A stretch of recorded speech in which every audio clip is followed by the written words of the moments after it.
Are you an HR department of one, trying to figure out how to balance task and strategy while keeping up with changes in regulatory compliance? Do you need a fresh outlook on old topics? Then stop what you're doing, grab your coffee, and get ready to recharge. If you have people, you have problems to solve and things to do. Your host is Brenda Neckvattle, a 20-year human resource professional, ready to explore the HR industry with veterans of business and life with fresh eyes and new ideas. Learn about the rapidly evolving changes in employment law around the country, as well as new tactics to deploy and build engagement in your workforce. If you're looking to implement new practices to make your job easier in HR, then this podcast is for you. Hi, everyone, and welcome back to the Best Practices in Human Resources podcast. My name is Brenda, and I am here to help you figure out the what and how in human resources. And before I get further into this, I really want to take a moment to say thank you. If you are joining us for the first time, you guys are going to be in for yet another heck of a show. So this podcast is a lot of fun. We keep it very real. And for those of you who are continuing to join me week after week, I really can't begin to tell you how much I really appreciate you guys doing that.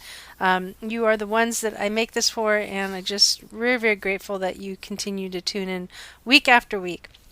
So I'm in the human business, and that means that there's a greater number of dynamics in the workplace to balance and manage.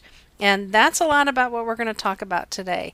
And every time we do an episode, that's what we key in and we focus in on. But today, we're going to be talking about, we've got some employment law changes across the nation, and I'm going to share with you later in the show where you can get access to these. Our main topic is sacking the CEO. It sounds a little European, it's a little British, but that's okay. Sacking the CEO, that's what we're going to talk about today. We've got an HR question of the day. I'm going to give you some upcoming events that are taking place, and then at the end of the show, I'm going to teach you how you can get best practices delivered right to your inbox. Now, before I begin, folks, the information that is available in this podcast is, in fact, for informational purposes only, and not for the purpose of providing any form of legal advice. You should contact your attorney to obtain legal advice with respect to any particular issue. If you do not have an employment attorney, go ahead and reach out to me, and I may be able to refer one to you through our affiliates program and get you connected with our friends over in Jackson Lewis. Okay, so today we've got some changes that are going across the nation. So as it sits right now, the EEOC has closed the EEO1 component 2 pay data collection function. And we have not yet heard when the next filing requirement is for the upcoming year. So stay tuned for that. Over in California, the California Supreme Court is set to review the meal and rest period premium calculation case. That's kind of been hanging out there for a little while. Also in California, the U.S. Supreme Court has been asked to review California's perceived hostility to their arbitration agreements.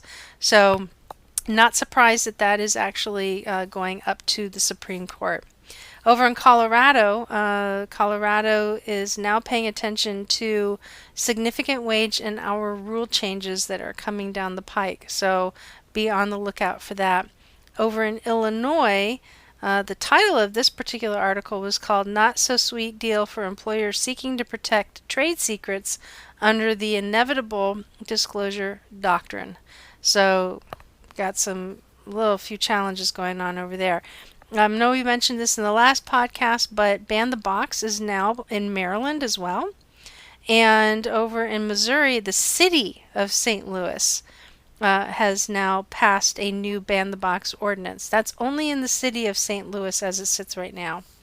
And New York City, boy, they like to keep things interesting. So New York City has issued some guidance clarifying the new independent contractor protections under their human rights law. Gig economy is on target. I mean, it's definitely a target up there.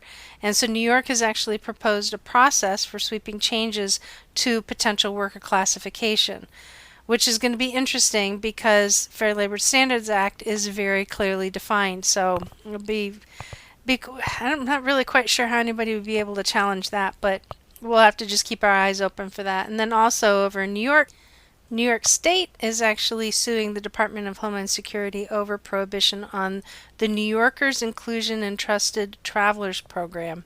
Over in Pennsylvania, the Third Circuit Court has lifted the preliminary injunction and has greenlighted Philadelphia's salary history ordinance that is in place. And lastly, the city of Columbia, South Carolina, which we don't hear very much from, has provided some clarification coverage of criminal records and salary history ordinance that is out. So that is what we got going on across the nation.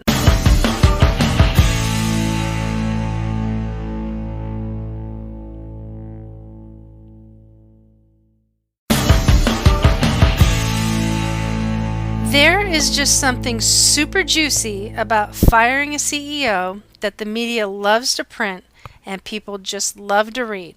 Now, over in 2019 actually marks a record-breaking year for the number of CEOs who stepped down. And in fact, within the first 9 months of 2019, it exceeded the number of CEO departures than in 2008's first 3 quarters, which is the same time span.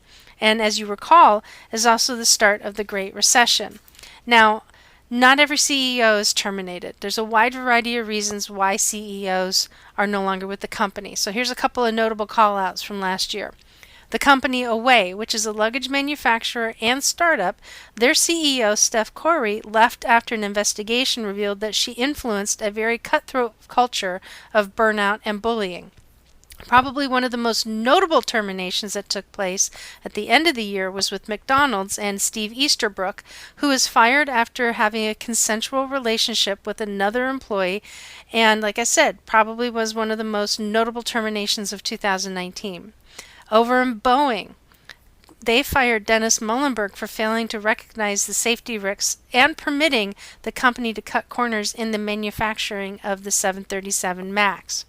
Expedia's Mark Okerstrom is resigning with the company's CFO as a result of a disagreement with the board in company strategy and how that should be managed.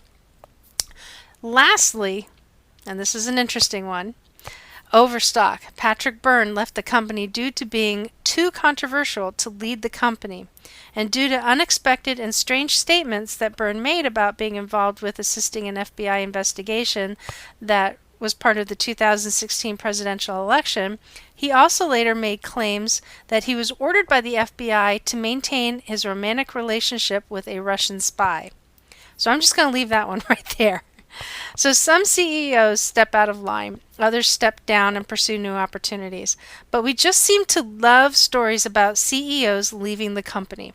We love hearing about quote-unquote bad management and getting its comeuppance and how these leaders are embroiled in scandal.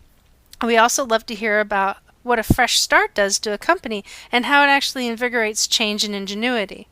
Now, with this show being all about the what and the how of human resource practices, today we're going to actually talk about what goes into terminating a CEO and how it actually happens.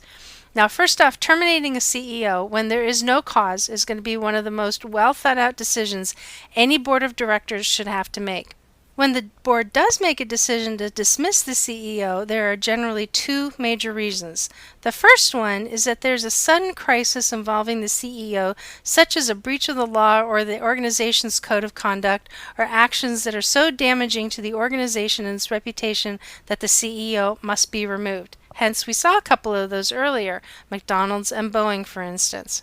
And then the next would be an ongoing pattern of performance, failure to live up to the agreed upon standards of performance, inability to fit the culture of the organization or lead effectively, or even implement an agreed strategy or adapt to a changing environment, which actually can also exist over, not in the profit sector, but the nonprofit sector as well. And that's what we saw over at Expedia when we mentioned that just a few minutes ago.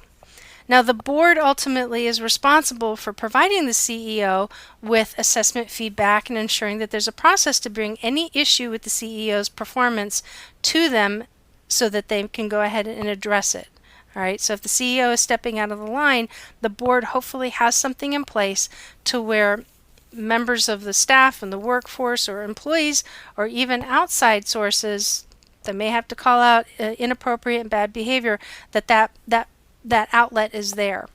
Now, should the board not be satisfied with the CEO's action on particular matters, it's going to need to investigate the problems further to find any particular cause.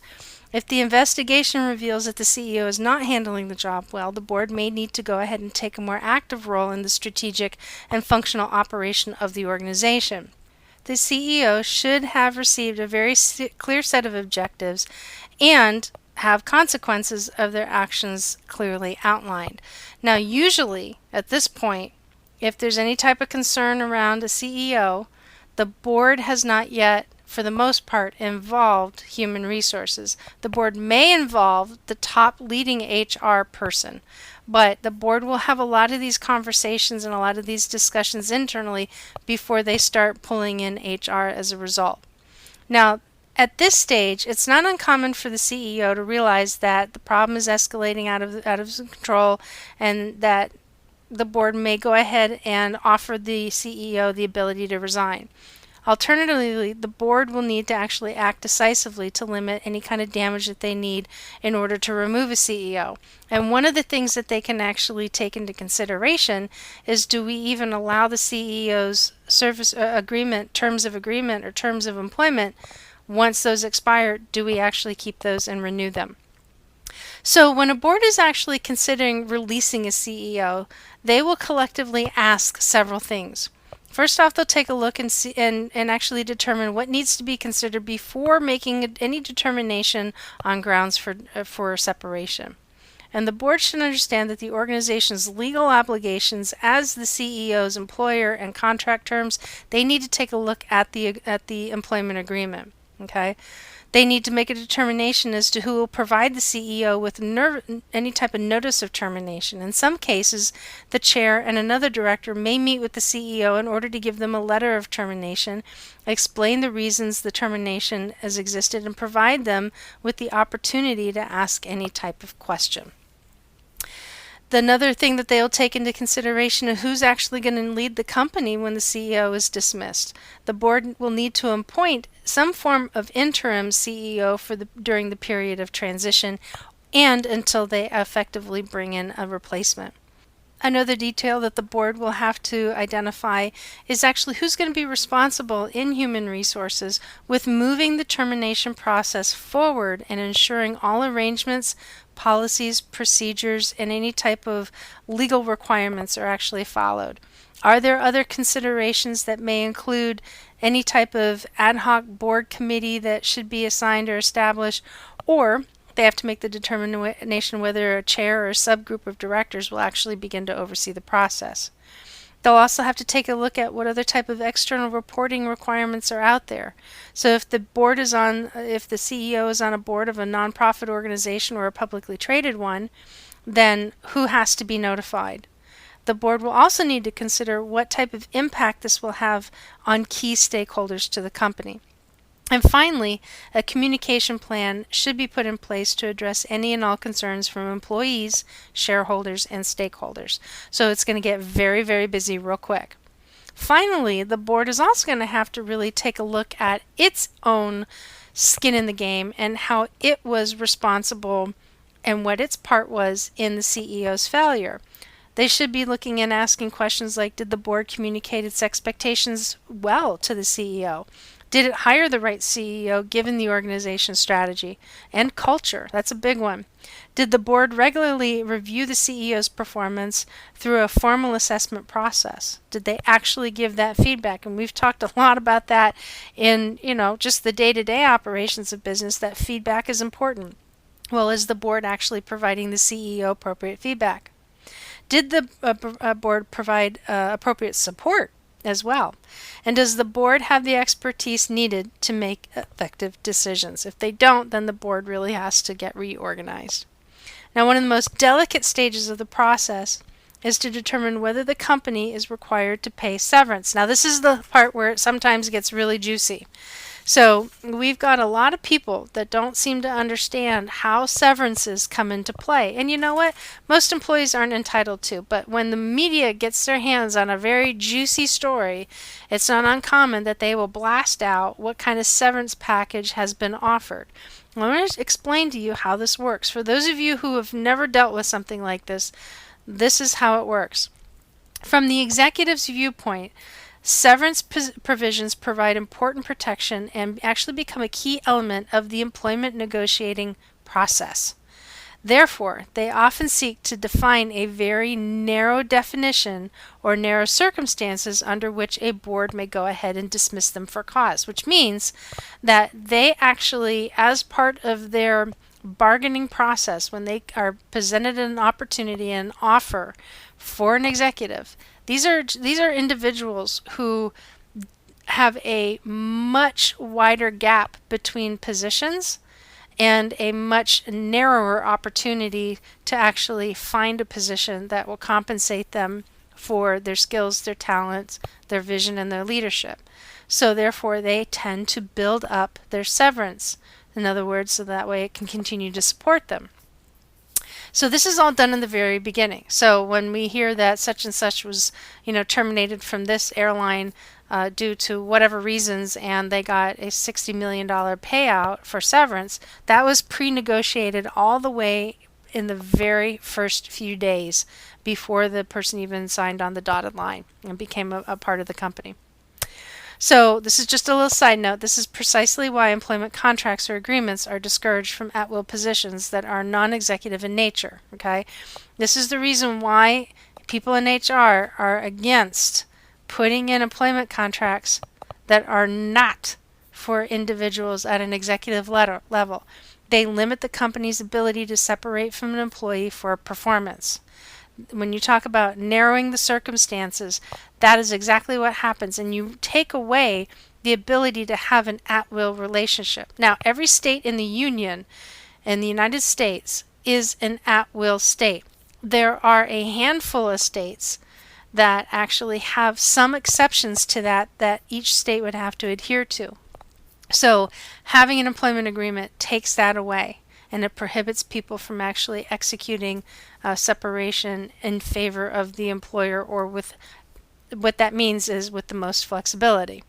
Now, from a company's viewpoint, a cause definition that is too narrow means significant risk. This is kind of what we're talking about, but this is at the CEO level.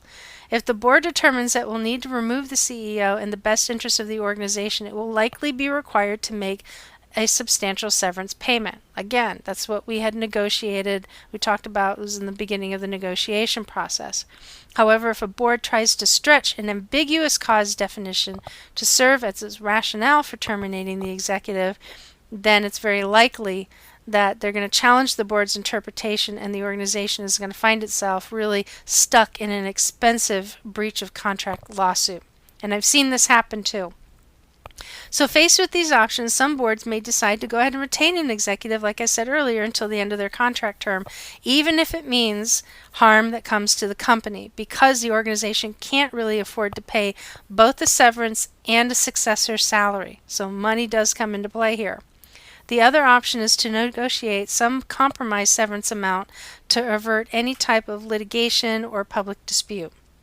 So when the apex leader of a company is terminated or forced out or leaves voluntarily, the result tends to leave employees feeling demoralized. They can worry about the future of the company and their own careers. Sometimes they may feel a little directionless, and they actually have concerns about the interim leader. Now, HR and other senior leaders need to be seen, available, and vocal in this time period. They really should be encouraging managers to conduct team meetings as soon as possible after the announcement to find out how people are doing.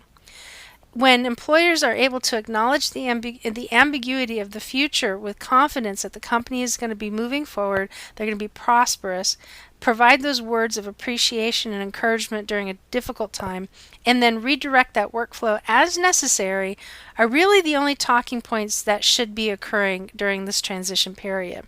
Senior leaders really should be telling employees that the CEO is leaving, but make sure that they refrain from providing all the details about the departure. Now, the board will likely have crafted some form of communication statement.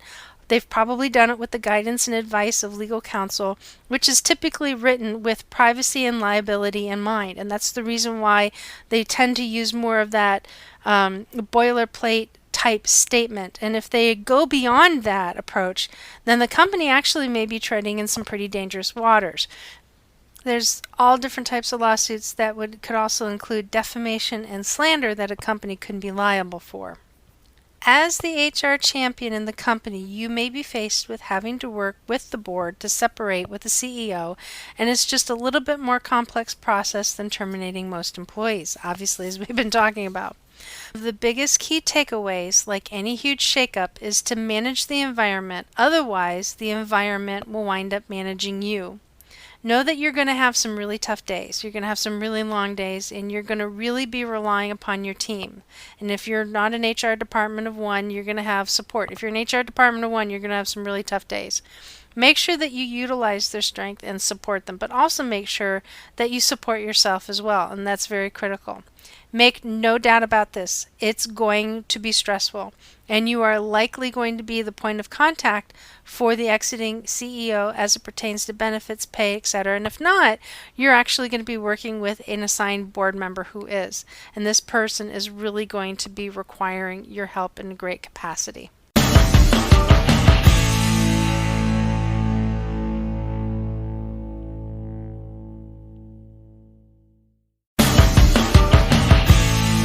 Today I'd like to give a shout out to John over in LinkedIn. Thank you so much for the support. This show is currently nominated, and this is very exciting, for the Stevie's American Business Award and the Stevie's International Business Award. So we're anxiously awaiting over the next couple of months to find out how we did. So thank you so much. Also, Ree over in Norway, she writes in and says, "Hi Brenda, I came across your podcast in search and loved episode 19 on how to prepare for a possible recession. Downloaded several other episodes too and really like the way you set up your podcast. It would be great to connect here on LinkedIn and follow you onwards. Greetings from Norway." Thank you so very much. This is awesome. So yes, we are actually in 10 different countries, which is pretty fantastic. The number one, believe it or not, the number one country that follows us is actually out of Canada. So we do get a very large Canadian audience. So guys, thank you so much. This is just fantastic. So thank you. All right, so I've got some free webinars coming up in the Facebook group. Some dates for you to note. So Friday, February 21st, we've got how to make the most out of your SHRM conference. So if you are considering going to the SHRM conference, the national conference for the first time, or you've been there before and haven't yet really maxed it out, well, we're going to have a free 1-hour seminar on how you can go ahead and do that. And that's going to be over in the Next Gen Women in HR Facebook group website. Also, Wednesday, March 4th, we're going to do a free webinar on the common expensive I-9 mistakes that people make. That also is going to be in the Next Gen Women in HR Facebook group. Wednesday, March 18th, we got another live workshop in Virginia Beach. This is a paid seminar titled "The Heartbreak of Office Romance," and those tickets are now on sale. To get your tickets, go to the bestpractices.org website, click on events, and you'll be able to find the link over there and you can purchase those tickets online. Also on Monday, March 23rd is when we have in the Facebook group, we have an open Q&A, and then anybody who's got an HR question, go ahead and bring that forward and we can get some group dialogue going. And then also, if you're not able to make the live workshop in Virginia Beach on the heartbreak of office romance, then we do have a webinar that you can go ahead and take as well. Again, you go to the same place, to the bestpractices.org website, click on events, and you'll be able to go ahead and link over and purchase your tickets online now. Now, I would love for you guys to email me your HR questions, and you can submit your question on the bestpractices.org website by clicking on the podcast link from the menu, and down towards the bottom of the podcast page is a submission form for you to go ahead and post your question, which I actually may read and answer on an upcoming episode. So today's question came from inside one of our community from one of our members, and I really liked it. So I'm going to share it with you, and later I'm going to tell you how you can become part of this community. Now, the question was sent to me as a comment from an article that I posted on LinkedIn, and I'm going to go ahead and include that link in today's show notes as well. Now, the article that I posted about is New Jersey's newly enacted law requiring employers to guarantee severance for employees who are affected by a mass layoff. It's the first law of its kind in the nation, so it's very unique. And the question reads, what are your thoughts on this, Brenda? I'm always in favor of employee protections, but I also think that this law, in conjunction with the WARN, referring to WARN Act, can make it harder for businesses to act strategically. What does a company need to do when it cannot afford a layoff staff? These are just some thoughts that I have. So thank you so much, Adam, for this. This is great. Now, my response was, being that it's a law, companies really are going to have to manage money and make these decisions well. They're going to have to spend extra time and extra care to evaluate their workforce and staffing needs against the changes in business. And this is going to be a real challenge over there. Now, I wouldn't be surprised if somebody actually found a way to lay off people and not pay employees, because that's just what happens. But instead, use the payment of the penalties as an option, because it could be less expensive. I don't know, right? But without really knowing all the details to the new legislation, I wonder if somebody would figure out that it could be some form of viable strategy. It wouldn't surprise me at all. We came up with something like that with the Affordable Care Act, where employers, as a viable legal strategy, opted not to provide employees with health care options and allowed them to go and actually purchase health care through the portals of the Affordable Care Act. So kind of interesting. So we'll see where this takes us. What I really love about this question is that it actually came from our own community that I've been working to build. Over the past several weeks, you've heard me talk about the Next Gen Women in HR membership site and Facebook group. That is our community. And I teach men and women who are performing the HR function the practical action steps for building a highly compliant HR infrastructure, how to create unique learning opportunities for community members, and using critical thinking strategies to solve people problems. Now, my mission is to connect with 20,000 women in HR to positively impact the lives of 1 million employees in the workplace. And this community is open to those who are established in HR champions or those who are aspiring to become one. And I was inspired to contribute to women in HR because on a regular basis I had business owners and office admins coming up to me saying, I don't know anything about HR, I don't know where to look for information, and I'm afraid I'm going to actually be making a mistake. And I remember what it felt like to be that HR army of one. I remember what it felt like when I didn't think that I had the necessary support or the knowledge that I had to really dig deep and go with my gut. I remember what it felt like not feeling confident or wondering if I was right and if I had everything that I needed, but not really knowing if that was the case. I remember what it was like when I didn't feel support, and I remembered what it was like those days where I felt really, truly alone, and it was awful. Now, the Next Gen Women in HR member site is the place for women to come and learn to connect, share resources, and go deep to understand how to apply new knowledge and perform the HR function with tools and current resources. Most importantly, this is a place to get support. And in this decade, this industry in our changing world is going to continually present new challenges, exactly like the ones that I talk about on the show. And there's 2 places to start. Begin with the Next Gen Women in HR member site and invest in yourself. Go deeper. Ask for help. Find a mentor. Participate in networking events. And make that one-on-one connection with other HR champions that are in the group. You will find tools and guidance from the most simplest of tasks, such as that quirky I-9, to way more complex projects like a reduction of force. Join the Next Gen Women in HR site at bestpractices.org. And in this industry, you should be known for your talent, you should be paid for your skills, and really wanted for your abilities. Now, next, join the Next Gen Women in HR Facebook group, which is another great place to connect and interact. Here's where I share information on how to network, how to brand yourself as an HR professional. I share case studies on HR scenarios. I provide free how-to webinars. We've got special guests, and we share best practices on how to disconnect and to recharge. It's also the place where we celebrate everybody in the group, their successes when we post them. So if you didn't catch where to go, if you're really not in a position to rewind the last 30 seconds, don't worry about it. Go ahead and shoot me a message on any one of my social sites and I'll be happy to direct you. Or you can go ahead and click the connect link at the top of the bestpractices.org website and I will get you the information that you need. The industry, the HR industry, is a feminine-driven industry. And yes, we do like our HR guys too. So come on in, and we actually have men that are currently in the group, which is great. And we have several new webinars scheduled that I mentioned earlier. And this community is where it's at. It's all about moving forward and what you can do to keep up that momentum. And I honestly cannot wait till I connect with all of you guys. So take your experience deeper by joining the Next Women in HR member site at bestpractices.org. This is where you get to invest and learn in the what and the how of HR by going deeper into the experience with that dedicated community. The links to these articles that I talked to you about earlier in the show, you can also find those over in the Next Gen Women in HR membership site on the bestpractices.org website as well. This is where I take all of this information that I either go and look for or it comes to me, one of the two, and combine it into one spot. And you get that monthly access for the site for less than 3 cups of coffee a week. All this information is updated weekly. New stuff is going out regularly. And this is what helps me stay current in my profession as an HR pro. And it will absolutely do the same for you. So I look forward to connecting with you guys. Cannot wait to have you part of this tribe. So in the meantime, before you get there, you can follow me on Instagram and Facebook at Best Practices in HR. You can also find me on Instagram at Brenda the HR Lady.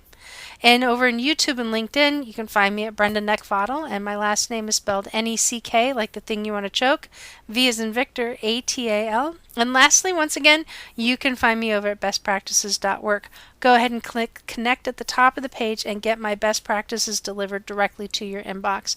Guys, thank you again for yet another really great episode. I am looking forward. This was episode 48. We are climbing our way to our 50th episode, which is just exciting. So we got a couple of really awesome guests coming up. We've got more on the other side of 50 and can't wait to talk to you over there then. You guys have a great day. Talk to you soon.